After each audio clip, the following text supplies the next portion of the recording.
Honorable Speaker, I don't know whether members want to play politics.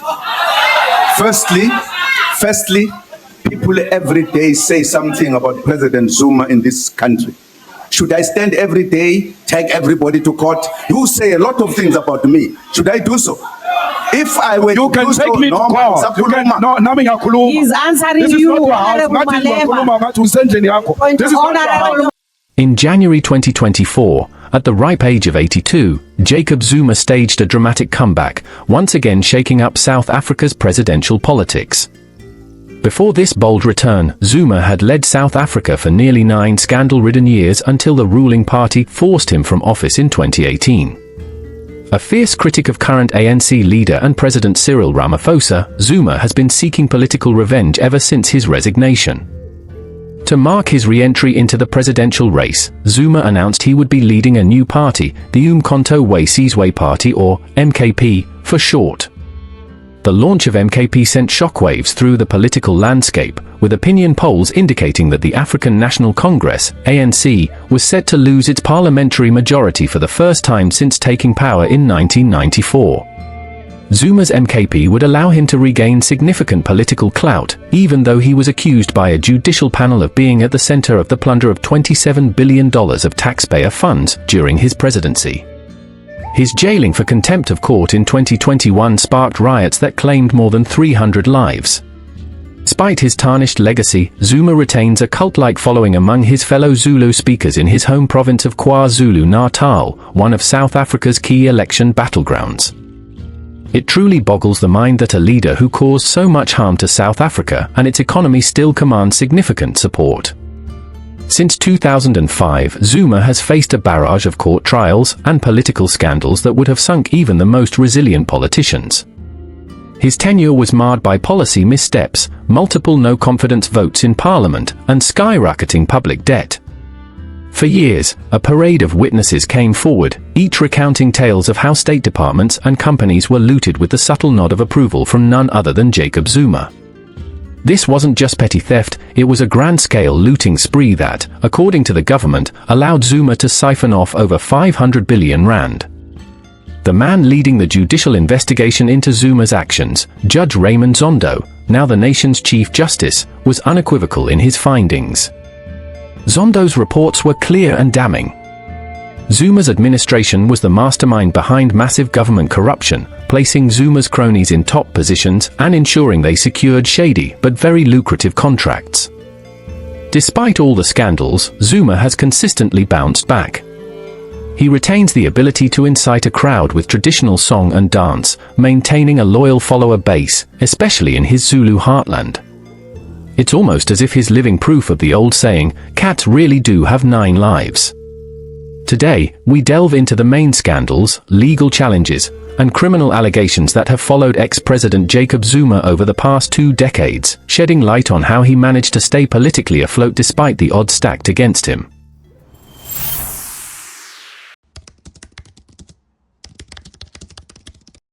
Jacob Lekisa Zuma was born on April 12, 1942, in Nkandla, a rural area in KwaZulu-Natal Province, South Africa. Ironically, Zuma's middle name, Lekisa, means someone who laughs while crushing his enemies.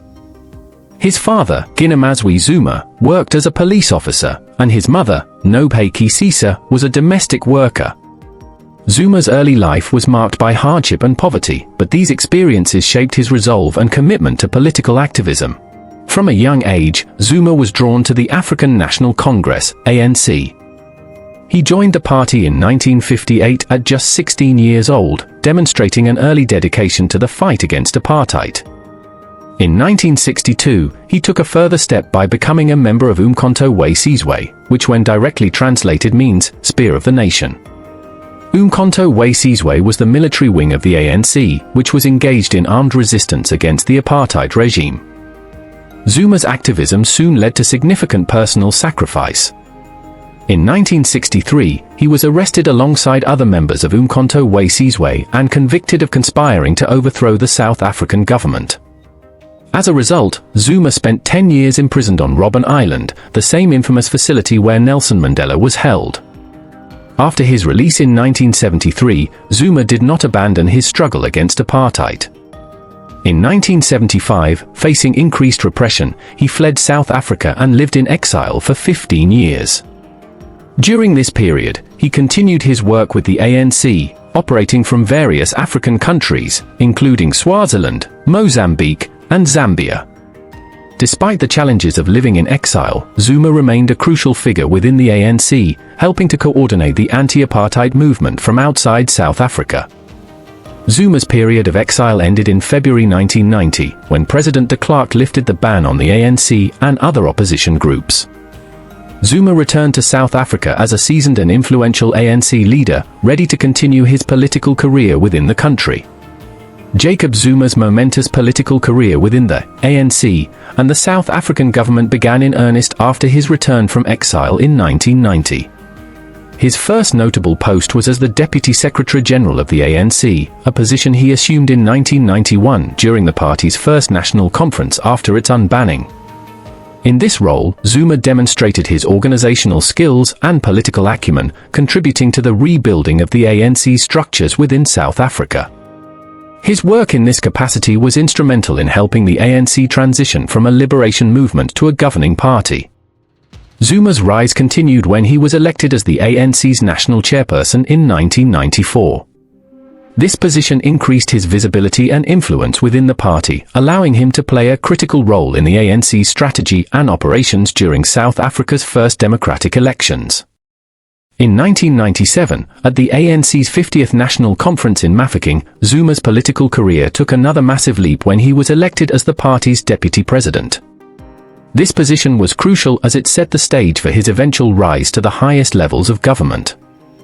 His work as the ANC's deputy president solidified his standing within the party, and in 1999, he was appointed as the deputy president of South Africa by then-President Thabo Mbeki.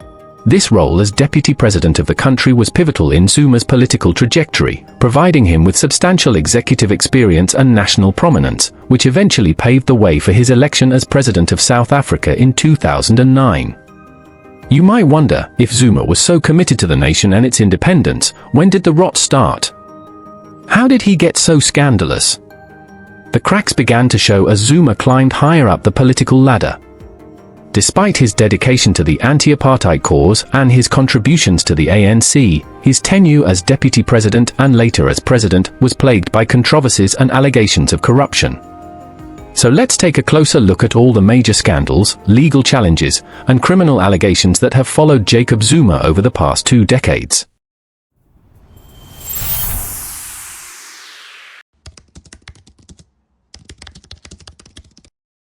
In the late 1990s, South Africa was still finding its feet as a young democracy.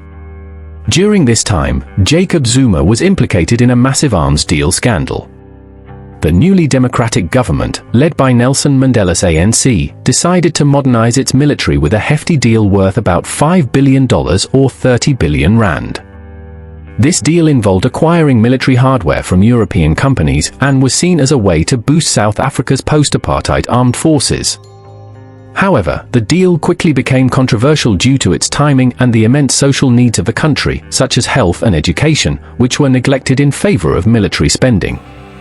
Many pointed out that billions were spent on new fighter jets, helicopters, submarines, and warships while millions struggled with poverty. Critics also questioned the necessity of such spending, given that there was no credible threat to South Africa's sovereignty at the time. The situation worsened when rumors of bribery and corruption started surfacing. Jacob Zuma, who was the deputy president at the time, and his financial advisor, Schabir Shaik, found themselves at the center of this swirling controversy. How did Zuma and Schabir Shaik meet? When apartheid finally crumbled, many leaders of the ANC, who had endured years of exile, returned to a South Africa that had changed in profound ways. Shaik, a businessman of Indian descent, met Zuma during this period of South Africa's transition from apartheid to democracy. Like many of his exiled peers, Zuma returned to South Africa to a life in financial disarray, his years of struggle leaving him in dire straits. In May 1994, the new ANC government appointed Zuma as MEC for Economic Affairs and Tourism in KwaZulu-Natal, a position that offered a decent salary. However, Zuma felt that this was far from enough to compensate for the sacrifices and hardships he had endured while fighting for freedom. It was Shabir Sheikh, from Durban's prominent Sheikh family, that would play a crucial role in helping Jacob Zuma stabilize his finances after apartheid. Their business dealings were kept quiet and profitable, documented in few and strangely incomplete papers with missing dates and misplaced signatures. These papers mostly involved interest-free loans without clear repayment terms. Sheikh, who was Zuma's financial advisor at the time, understood that Zuma wouldn't be able to repay the loans based on his salary alone. He had access to all of Zuma's financial records, which revealed unpaid home loans, overdrafts at Nedbank, one of South Africa's largest banks, and additional loans pending with Permanent Bank and Standard Bank. Sheikh knew Zuma consistently spent more than he earned each month, often resorting to bouncing checks and missing debit card payments. Knowing Zuma couldn't repay the loans, Shabir Sheikh sought influence rather than repayment. After all, why bother with pesky little things like repayment when you can have the ear of a rising political star? Sheikh would supposedly use this leverage and Zuma's influence to secure government contracts for his companies, Nkandla Holdings and Thompson Holdings. It's like buying a lottery ticket, but with slightly better odds. Thompson Holdings, of course, had big dreams of winning government contracts, especially in the lucrative arms sector. Enter Sheikh's brother Chippy, conveniently the head of arms procurement for the Department of Defense. Talk about family ties. Chippy purportedly pulled some strings, or rather, yanked a few ropes, to ensure Thompson Holdings secured a lucrative deal to supply patrol corvettes for the Navy. It's always handy to have a brother in high places when you're looking to win some billion-dollar contracts.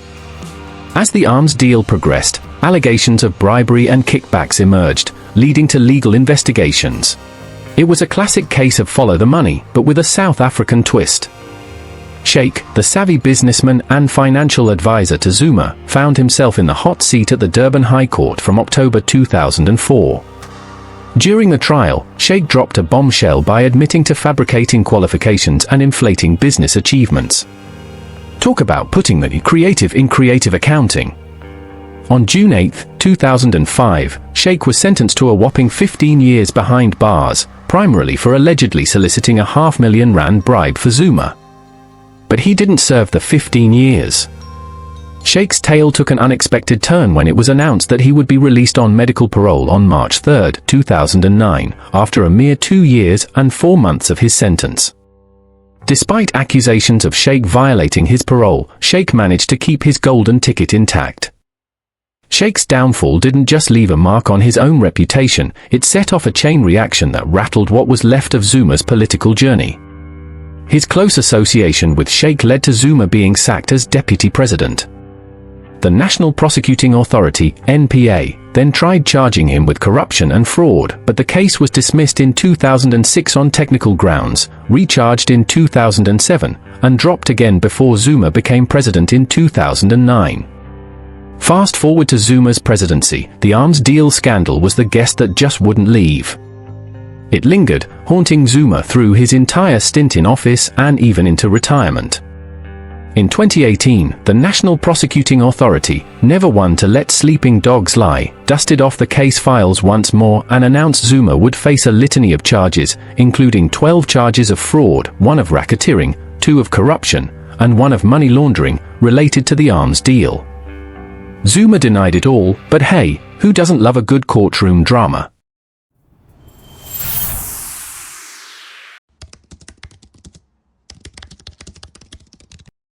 In 2005, Jacob Zuma faced accusations of raping a 31-year-old woman known publicly as Kwesi at his home in Johannesburg. She was the daughter of Judson Kuzwayo, an ANC stalwart who had been imprisoned alongside Zuma on Robben Island.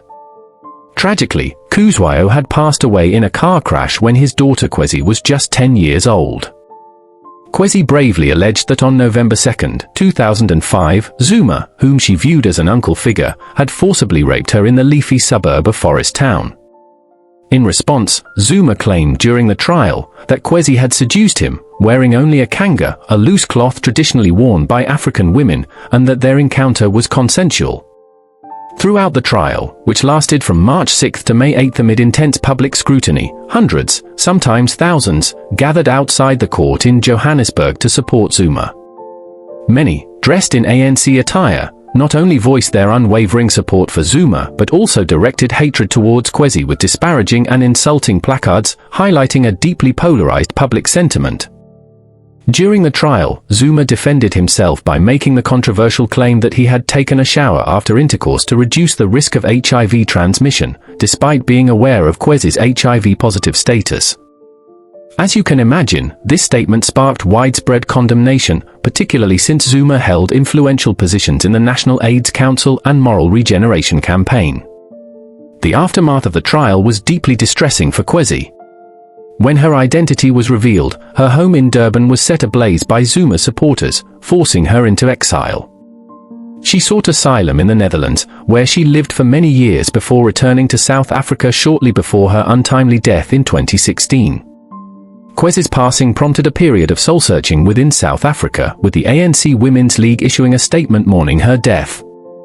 However, no official apology accompanied the statement, and the president of the country and his office remained silent on her passing. Despite the contentious trial and its painful aftermath, Zuma was eventually acquitted of the rape charge. Just over a year later, he would go on to be elected as the president of the ANC at its 52nd National Conference in Polokwane.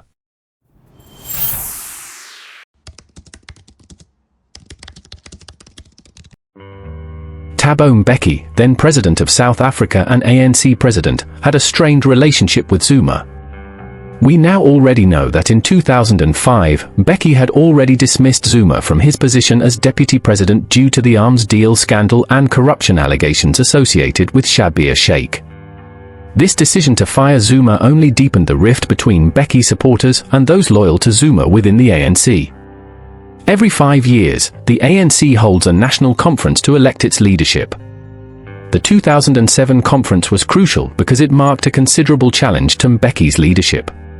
At the time, the ANC was undergoing internal power struggles, with factions scrambling to consolidate influence and control within the party.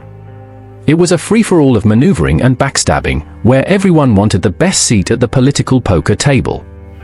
During this 2007 conference, Zuma, despite his legal troubles and the controversies surrounding him, garnered substantial support from grassroots ANC members, the Youth League, and other left-leaning factions. Zuma had cultivated a populist image, presenting himself as a champion of the poor and disadvantaged, which resonated with many ANC members at the grassroots level. Zuma supporters saw him as a vehicle for change and a break from Mbeki's leadership style. Many within the ANC also viewed Zuma's legal troubles and dismissal as deputy president under Mbeki as politically motivated and unfair, rallying behind him in solidarity. At this ANC conference, Zuma defeated Mbeki by a significant margin, securing more than 500 votes over his opponent. This victory effectively ended Mbeki's tenure as ANC president and set Zuma on a path to become the president of South Africa. 2 years later in 2009, proving that they are nothing if not persistent, the NPA reopened the arms deal case yet again. However, shortly after the case was reopened for a third time in 2009, the NPA decided to withdraw the charges on the grounds that its investigation was internally compromised. That same year, Zuma was elected president of South Africa in the 2009 general election. The criminal charges against President Zuma were formally withdrawn the same week. As the leader of the party, Jacob Zuma was finally sworn in as president of South Africa on May 9, 2009.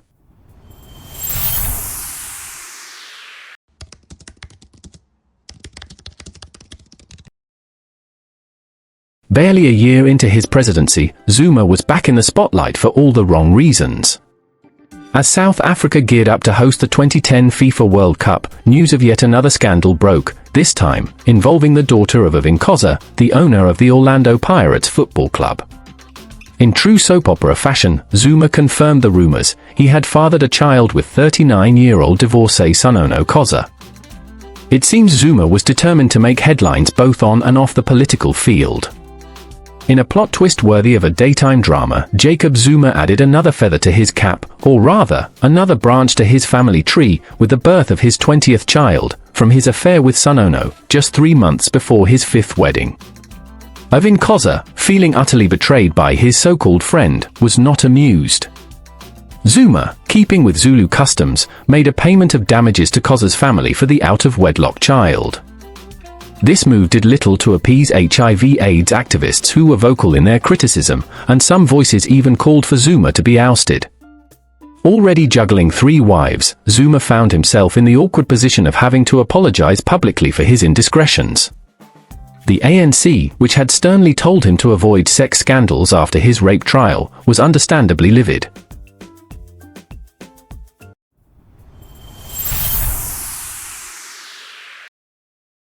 Just when the flames of his affair scandal were dying down from headlines, he sparked outrage in 2013. You know, some people who could not pronounce Nkandla, they've now learned Nkandla, Nkandla, Nkandla, hey, hey, hey. It turns out more than 200 million rand or $10.5 million in public funds had been funneled into upgrading his home in Nkandla, transforming it into a grandiose estate affectionately dubbed Zuma'ville. With multiple buildings, a theatre, helipads, and even an underground bunker, it seemed Zuma was ready for anything except perhaps public scrutiny. The upgrades, dating back to 2010, included a new security fence, a football pitch, and a swimming pool. There were also new houses for relatives, a visitors' lounge, and an amphitheatre. In a country where many face grinding poverty, this display of opulence didn't sit well with the public. Zuma, however, insisted he personally footed the bill for new buildings, claiming the government only paid for security improvements. What government provided as security features in my homestead? Security features in my homestead. Security features is not building my house. No, lalela. But as always, the plot thickened. In 2014, Public Protector Thuli Madonsela dropped a bombshell with a 444-page report that revealed taxpayer money had funded far more than mere security measures. The anti-graft ombudsman confirmed that Zuma had excessively dipped into the public purse for his lavish homestead. The starkest aspect of the Nkandla scandal was the glaring inequality it highlighted. While Zuma'ville gleamed with luxury, local villagers lived without basic services. Despite the scandal, Zuma wriggled out of impeachment in April 2016 but was mandated by the Constitutional Court and Treasury to repay about 7.8 million rand. After much denial and finger-pointing, Zuma finally agreed to the court's demands, perhaps realizing that even Zuma'ville couldn't shelter him from justice.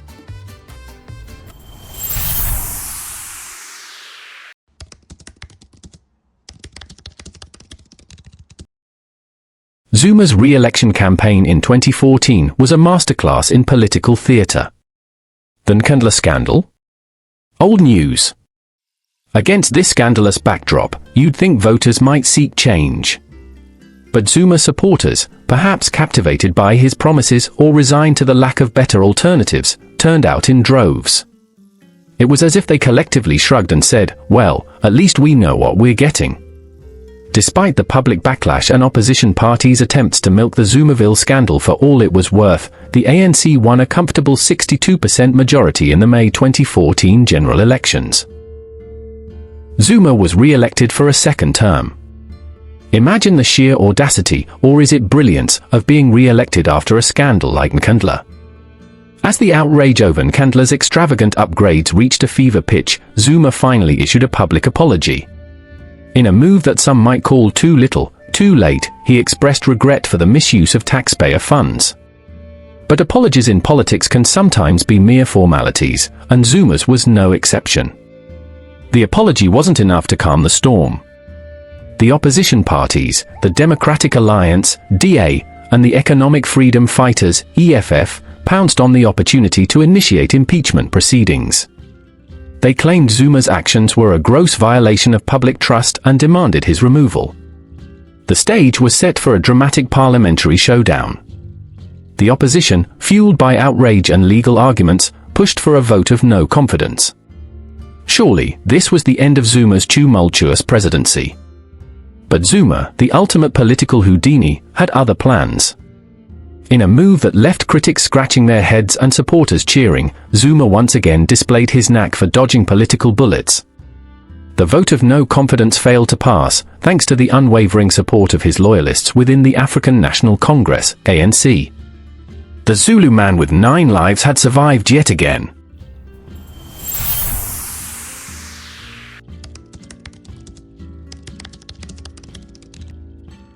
December 2015 saw Zuma pulling off one of his more baffling stunts, firing the beloved finance minister Nkandla Nene and replacing him with an unknown legislator named David Van Rooyen. The move was about as popular as a flat tire on a road trip. Nene, known for his technocratic brilliance and fiscal conservatism, had managed to make some serious headway in just 18 months of being appointed.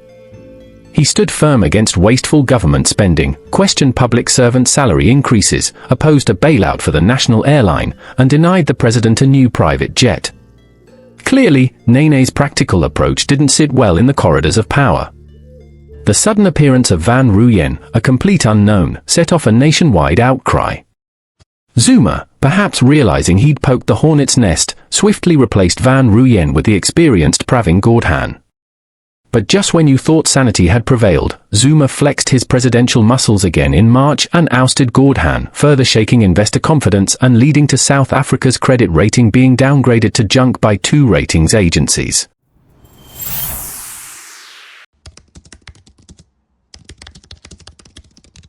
In 2015, South Africa found itself at the center of a major international controversy when it hosted a rather unexpected guest, Sudanese President Omar al-Bashir, who was in town for an African Union summit.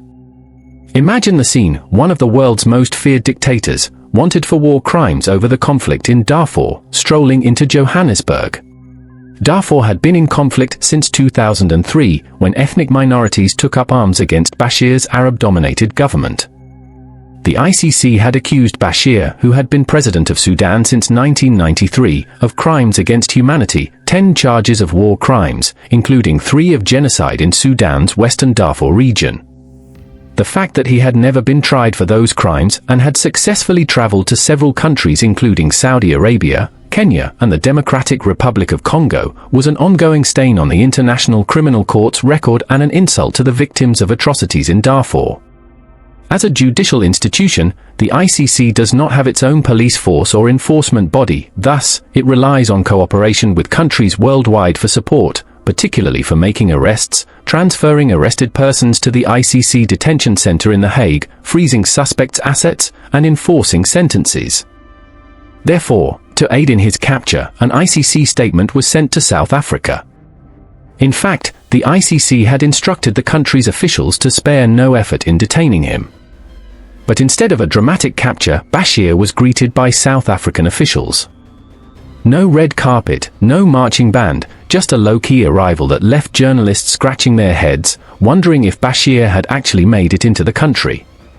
His public debut didn't come until the next day, in a group photo that was delayed for hours.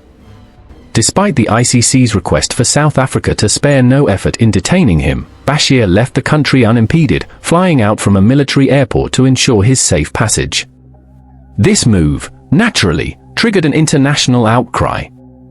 ICC prosecutor Julian Nichols launched a case against South Africa, while President Jacob Zuma defended the decision, claiming Bashir had diplomatic immunity as a guest of the African Union. ICC war crimes judges eventually ruled in 2017 that South Africa had failed its duties as a member of the ICC by not arresting Bashir. The drama led Pretoria to decide to withdraw from the ICC in October 2016. Zuma, never one to miss a chance for a parting shot, cheekily remarked that if Bashir ever returned, they'd let him in again.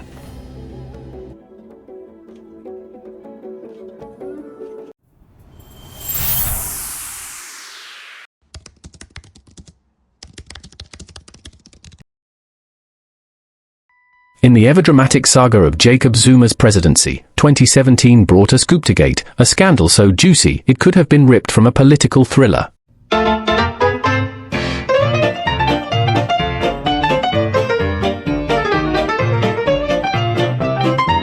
At the heart of the drama were the Gupta brothers, RJ, Atul, and Rajesh, who, according to critics, had basically turned the South African government into their personal puppet show.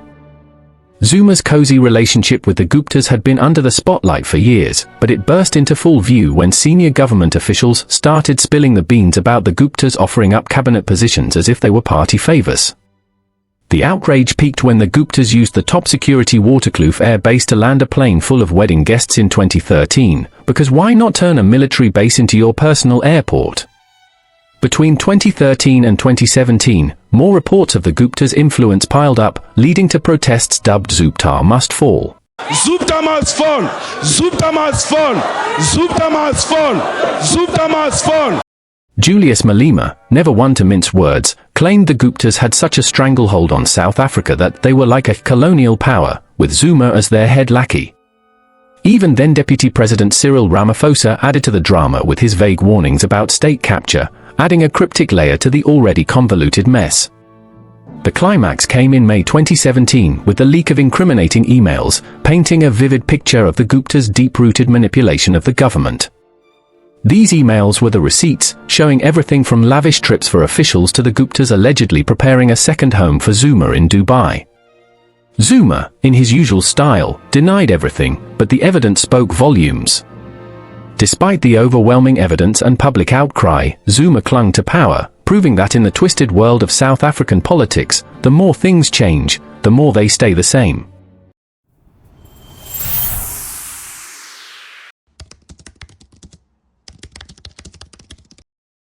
Despite all the damning evidence in the Gupta saga, Jacob Zuma managed to cling to power longer than anyone expected.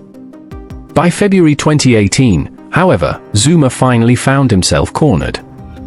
The walls were closing in, or rather, his political house of cards was collapsing. Under immense pressure from his own party, the African National Congress, Zuma had no choice but to bow out and resign. It wasn't a gracious exit, it was more like a reluctant retreat, spurred by mounting scandals and a party eager to distance itself from his tainted legacy. Just days before his resignation, the police had raided the Johannesburg home of his infamous friends, the Gupta family. This dramatic swoop signaled that the law was finally catching up with those who had turned state capture into an art form. The Guptas, once untouchable, were now the subject of an intense investigation, and Zuma's fall from grace was all but sealed. When Jacob Zuma resigned, his sworn enemy Cyril Ramaphosa stepped in as president. The same year, President Ramaphosa directed a commission of inquiry to look into the allegations of state capture related to the Gupta brothers and their iron grip on the government. The commission, led by Deputy Chief Justice Raymond Zondo and fittingly dubbed the Zondo Commission, concluded in 2022. The Zondo Commission's findings painted a grim picture of widespread corruption and state capture orchestrated by the Gupta family with the enthusiastic complicity of numerous high-ranking officials, including Zuma himself. In the end, it seemed Zuma's legacy was destined to be a cautionary tale of how even the most Teflon-coated politician can eventually get stuck.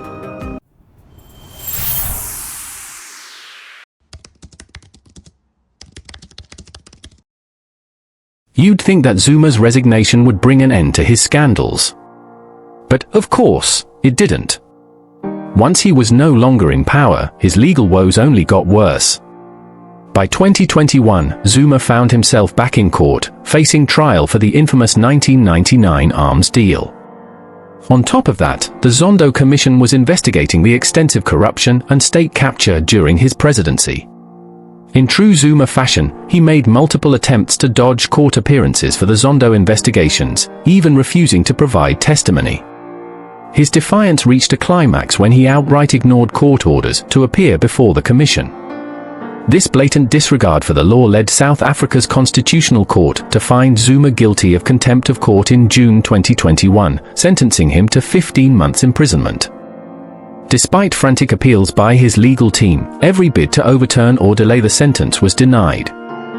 On July 7th, as Jacob Zuma reported to begin his prison sentence, chaos erupted in his home province of KwaZulu-Natal. Violent protests broke out, targeting government buildings and looting private businesses. The unrest, exacerbated by COVID-19 economic hardships, quickly spiraled out of control. Zuma's imprisonment sparked the worst violence South Africa had seen since apartheid ended, with over 350 people losing their lives in the riots. And, as if by magic, after serving only 2 months of his 15-month sentence, Zuma was released on health grounds. Isn't it just baffling how politics works? Despite their bitter history, President Cyril Ramaphosa generously granted Jacob Zuma a remission of sentence in August 2023, effectively reducing or waiving the remainder of his prison term. It was almost heartwarming to see enemies come together like this. But this heartwarming moment didn't last long. In December, a judge sided with the opposition party, Democratic Alliance or DA, ruling that Zuma's release was unlawful and demanding he return to prison.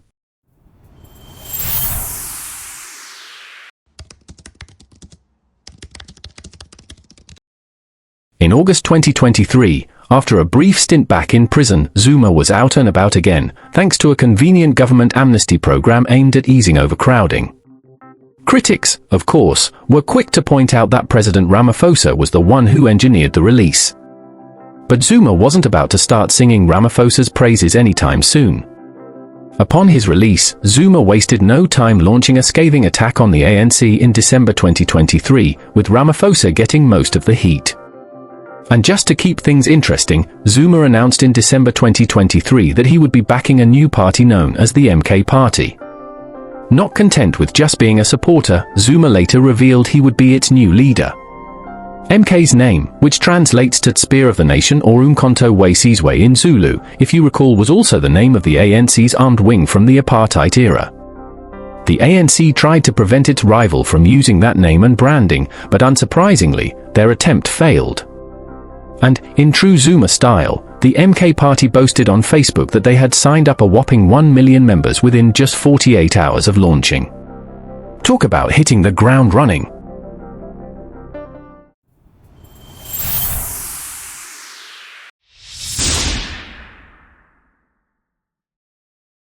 Despite being legally barred from parliamentary candidacy due to his jail sentence, 82-year-old Jacob Zuma's MK Party emerged as a disruptive force in the political arena.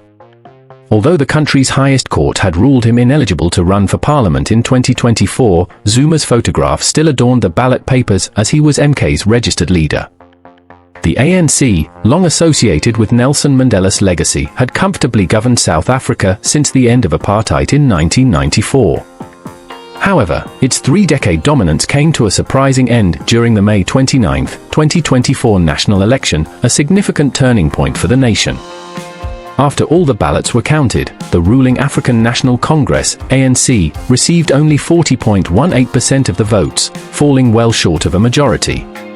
The election outcome delivered a humbling blow to the ANC amidst widespread discontent over poverty, inequality, and unemployment.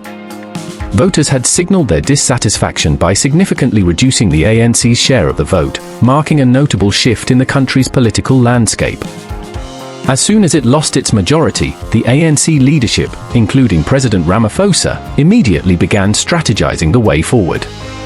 For the first time since the end of apartheid in 1994, the once dominant party would need to negotiate with other parties to form a coalition government. If the ANC aimed to retain power, forming a coalition was the only practical path forward. The ANC faced several options after losing its majority. One option was to form a coalition with the centre-right Democratic Alliance, DA, which garnered the second highest number of votes at 22%. Another intriguing possibility was the MK Party, led by former President Jacob Zuma, which surprisingly secured third place with nearly 15% of the vote, translating to 58 seats in the 400-seat chamber. Meanwhile, the Radical Economic Freedom Fighters, EFF, received 9% of the vote. However, a coalition between the ANC and EFF alone would fall just short of the required 50% threshold for a majority. Zuma's MK Party had said it would be prepared to work with the ANC, but not while it was led by Mr. Ramaphosa. In a surprising turn of events, 71-year-old Cyril Ramaphosa, a former anti-apartheid activist, trade union leader, and businessman from Soweto, managed to secure his second and final term as president. This victory came through a coalition between the ANC and its long-standing rival, the white-led, pro-business Democratic Alliance. Predictably, Jacob Zuma was less than thrilled with Ramaphosa's continued presidency. In classic Zuma fashion, he criticized the newly formed unity government, labeling it meaningless and a white-led unholy alliance. Adding to the drama, MK lawmakers, aligned with Zuma, boycotted the first sitting of the National Assembly. They had filed a complaint at the country's highest court alleging vote rigging, but the court swiftly dismissed it as without merit. With the Independent Electoral Commission confirming the 2024 South African election as free and fair, one might wonder if Jacob Zuma's 9 lives in politics are finally dwindling down to his last.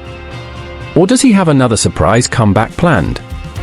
It seems like every time we think Zuma's down for the count, he bounces back with a new twist in the political drama. So let's crack this code. How on earth did Jacob Zuma manage to hang on to power for so long? Despite presiding over rising economic inequality, sky-high unemployment, and poverty levels that could make anyone's heart sink, Zuma not only survived, but thrived in the hot seat. South Africa's credit rating plunged to junk status under his watch, but did that slow him down? Absolutely not. Even when his approval ratings were barely above room temperature at 20%, Zuma dodged more bullets than a cat with 9 lives. Accusations of corruption and even a serious charge of rape didn't seem to dent his armor. So, what was his secret?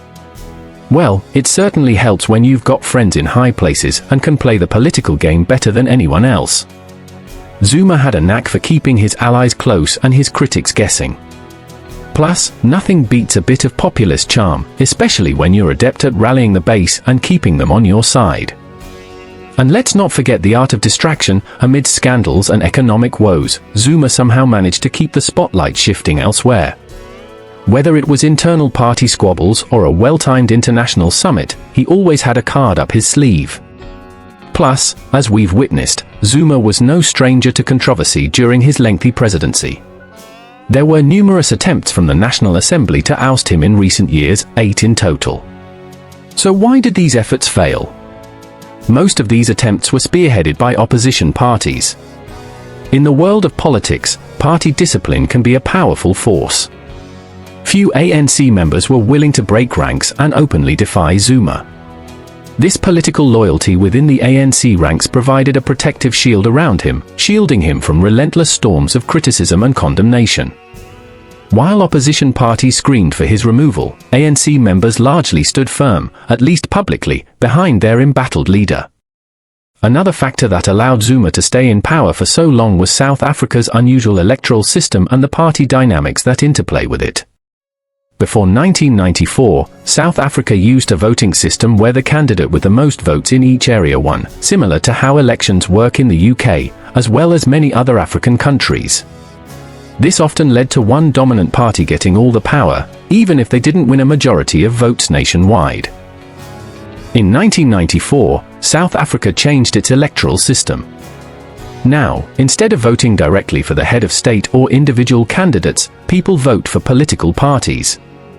They elect the 400 members of the National Assembly, who, in turn, vote for the president. The 400 members of parliament are drawn from 14 political parties. It's an unusual system, but it has its strengths. This system was designed to represent the diverse political views in South Africa and prevent one-party dominance. It allows smaller parties to have a say in Parliament and gives Parliament the power to hold the President accountable. The President has significant powers of appointment and can veto bills, but the National Assembly can act as a check on his power. Unlike in the United States, for example, South Africa's legislature can remove the President from office for any reason it sees fit. As South Africans don't vote directly for the President, their only way of voicing their disapproval with Zuma's ever-growing list of scandals was by voting against the ANC, something that was hard to imagine, given the party's history and dominance. The National Assembly in South Africa is the only one with the authority to remove the President for a serious violation of the Constitution or the law, serious misconduct, or inability to perform the functions of office. A 2/3 majority is required. In its very long history, the ANC has twice removed elected presidents, Thabo Mbeki in 2009 and Jacob Zuma in 2018. Mr. Mbeki agreed to step down in 2009 after the ruling party formally requested his resignation over allegations he misused his power. 9 years later, the party also voted to recall Mr. Zuma after trying for weeks to get him to resign following allegations of corruption. For Jacob Zuma, South Africa's electoral system meant he could stay in power as long as he had support from his party, the ANC, and its allies in parliament. Even when there were calls from opposition parties for him to step down due to controversies, as long as he maintained the support of the majority in parliament, he could remain president. This is how Jacob Zuma prolonged his tenure as president of South Africa despite the many controversies surrounding him. There we go. All of Jacob Zuma's scandals compiled. His time in the limelight was quite the roller coaster, wasn't it? From controversial deals to courtroom dramas, Jacob Zuma kept South Africans all on their toes. Some might say he had a knack for making headlines, not always in the best way. Whether you see him as a political maverick or a cautionary tale, one thing's for sure: Jacob Zuma's legacy is bound to echo through the annals of history for years to come. We hope you learned something new in today's history lesson, because scandals like these aren't typically taught in African history classrooms. Yet, learning about leaders like him could prevent future African generations from repeating history's questionable leadership decisions. What's your opinion? Was Jacob Zuma a good or bad leader? Let us know what you think in the comments. Thanks so much for watching. See you in our next African history lesson.